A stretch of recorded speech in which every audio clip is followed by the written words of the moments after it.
आप सबका खैर मकदम है कश्मीर लाइफ के लाइव अपडेट्स में। 2019 के बाद जब लद्दाख और जम्मू कश्मीर को बाइफरकेट किया गया तो लद्दाख में सेलिब्रेशंस हुई स्टेप को लेकर, और कुछ वक्त बाद जब उनका सामना ग्राउंड रियलिटीज से हुआ तब लेह और कारगिल के लीडर्स यूनिफाई हुए, एक साथ उन्होंने स्टैंड लिया और हुकूमत हिंद के पास गए और कुछ डिमांड्स रखी, जिसमें जैसे 6th शेड्यूल था, जिसमें स्टेटहुड था, ताकि जो 6th शेड्यूल एज इन के जो लद्दाख है उसकी पॉपुलेशन उसको ट्राइबल रिजर्वेशंस मिले, ताकि जो लद्दाख का कल्चर लैंग्वेज है उसको प्रिजर्व किया जाए। और इस पूरे वक्फे में काफ़ी उतार चढ़ाव आए, कुछ नाकामयाबियाँ हासिल हुई, वायलेंट प्रोटेस्ट्स हुए। पिछले साल सितंबर के महीने में लद्दाख में काफ़ी वायलेंट प्रोटेस्ट्स हुए, इतने ज़्यादा वायलेंट कि कुछ लोगों को अपनी जान गंवानी पड़ी। जो लद्दाख के लीडर है सोनम वांगचुक, उनको इस दौरान अरेस्ट भी किया गया, जिन पर अभी भी प्रोब चल रहा है। और इस पूरे उतार चढ़ाव में कुछ दिन पहले 22 मई को एक मीटिंग हुई लद्दाख अपेक्स बॉडी LAB और कारगिल डेमोक्रेटिक अलायंस KDA, जो ये दो इनके रिप्रेजेंटेटिव्स और होम मिनिस्ट्री के रिप्रेजेंटेटिव जो LAB और KDA की इस मीटिंग में काफ़ी पॉजिटिव डेवलपमेंट्स हुई। इसमें उन्होंने कहा कि वो होम मिनिस्ट्री के साथ एक इन प्रिंसिपल अंडरस्टैंडिंग तक पहुंचे हैं।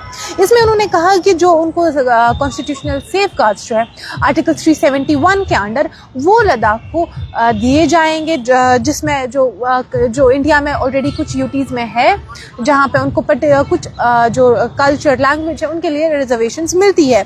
उसके बाद उन्होंने कहा, LAB और KDA ने कहा कि इस मीटिंग के बाद उनके ये भी अंडरस्टैंडिंग आई है कि लद्दाख में एक इलेक्टेड बॉडी होगी, एक इलेक्टेड CM होगा। बेसिकली जब 2019 में जम्मू एंड कश्मीर को एक अलग UT बनाया गया तो इसको बनाया गया है UT विद लेजिस्लेचर, मतलब यहाँ पे अपना एक इलेक्टेड बॉडी होगी, लेजिस्लेचर होगा, लेजिस्लेटिव असेंबली होगी। और जो लद्दाख में जो बॉडी है, जो लद्दाख को UT बनाया गया, इसको बनाया गया UT विदाउट लेजिस्लेचर, मतलब वहाँ पर इलेक्टेड गवर्नमेंट नहीं है, उसको डायरेक्टली LG ही गवर्न करेगा वाया जो उसको गवर्न करेगा सेंटर वाया LG।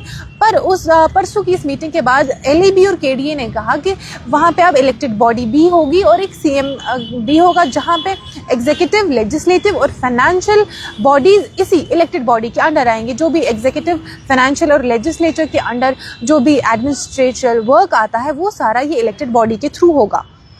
इसके बाद सभी लोग जो भी इससे मुंसलिक लोग हैं उन्होंने इस स्टेप को पॉजिटिवली लिया और बोला कि ये एक बहुत बड़ा ब्रेक थ्रू है।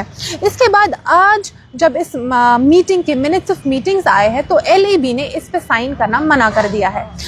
LAB के को चेयरमैन और जो 3 रिप्रेजेंटेटिव्स इस मीटिंग में थे उन तीनों ने इस पर साइन करना मना कर दिया है। इसका मतलब कि उन्होंने इसको एंडोर्स नहीं किया है, वो इससे उन्होंने रिफ्यूज़ किया इस मीटिंग पे इन मिनट्स ऑफ मीटिंग्स पे साइन करना। इसका रीज़न उन्होंने बताया कि ये जो इस मिनट्स ऑफ मीटिंग है इसमें एक बहुत इंपॉर्टेंट क्लॉज मिसिंग है। वो क्लॉज है APR के बारे में, एनुअल परफॉर्मेंस अप्रेजल रिपोर्ट। जो ऑफिसर्स की आएंगी वो चीफ सेक्रेटरी लेवल तक वो इसी एग्जीक्यूटिव बॉडी में आएगा, वो इलेक्टेड बॉडी के अंडर आएगा और वो एग्जीक्यूटिव बॉडी जो होगी इसी इलेक्टेड गवर्नमेंट की वो उसके अंडर आएंगे, वो उसके बगैर नहीं आएंगे। जैसे कि कश्मीर में है वो चीफ सेक्रेटरी के अंडर आता है और वो इलेक्टेड गवर्नमेंट से अलग है। पर जो लद्दाख के लीडर्स हैं उनका कहना है कि ये जो चीफ सेक्रेटरी लेवल तक जो भी गवर्निंग इश्यूज है वो इस एग्जीक्यूटिव बॉडी में आएंगे, इलेक्टेड गवर्नमेंट में आएंगे, न वो नहीं रहेंगे LG के अंडर। तो इसमें ये क्लॉज मिसिंग है, तो इस वजह से जो LAB के लीडर्स हैं उन्होंने इस पर साइन करना मना कर दिया है। अब ये एक और कंट्रोवर्सी हो सकती है, बट जो चीफ सेक्रेटरी है लद्दाख के उन्होंने कहा है कि इसमें कोई कंट्रोवर्शियल चीज़ नहीं है। उनका कहना है कि 1-2.5 घंटे तक एक मीटिंग हुई तो ये पॉसिबल नहीं था कि उस 2.5 घंटे की मीटिंग में सारे जो क्लॉज है, सारे जो कंक्लूजन्स है वो सब एक छोटे से ड्राफ्ट में लिखना इम्पॉसिबल है और इसमें कोई कंट्रोवर्शियल चीज़ नहीं है। LAB का कहना है दूसरी तरफ से कि ये काफ़ी इंपॉर्टेंट क्लॉज है और जिसे सेंटर ने ही प्रपोज किया था कि जो चीफ सेक्रेटरी लेवल तक जो भी गवर्निंग इश्यूज है वो इस एग्जीक्यूटिव बॉडी के अंडर आएंगे, जो इलेक्टेड बॉडी जो भी इलेक्टेड गवर्नमेंट होगी उसके अंडर आएंगे। और इस क्लॉज को मिस करना सही नहीं है, इसको स्किप नहीं किया जाना चाहिए, इसको जो सेंटर है वो इसको ओमिट नहीं कर सकती है।